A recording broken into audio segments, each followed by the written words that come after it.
Nicola Sturgeon is pressing ahead in her efforts to win the right to hold a second independence referendum, but Boris Johnson could have a plan to derail the SNP's plans. After the 2019 general election, in which the SNP won comfortably in Scotland, Ms Sturgeon formally requested powers from Westminster to hold a second independence referendum, but the notion was firmly rejected by the Prime Minister. Mr Johnson said in January, "You and your predecessor, Alex Salmond, made a personal promise that the 2014 independence referendum was a once-in-a-generation vote. The people of Scotland voted decisively on that promise to keep our United Kingdom together, a result which both the Scottish and UK governments committed to respect in the Edinburgh Agreement.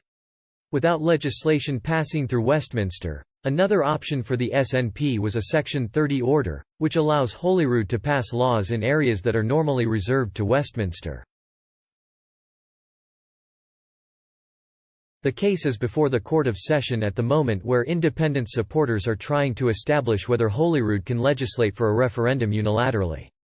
The aim for the SNP is to get a bill passed that gives Holyrood the power to hold a second independence referendum. However, as public law expert Professor Aileen McHarg told Express, there are a number of ways by which Westminster can thwart Ms Sturgeon's plans.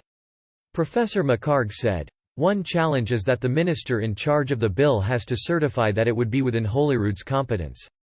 To do that, under the Scottish Ministerial Code, that has to be agreed to by the Lord Advocate, the Scottish Government's law officer. The suspicion is that the current Lord Advocate isn't willing to agree to that. This Lord Advocate can change, but right now that's one obstacle."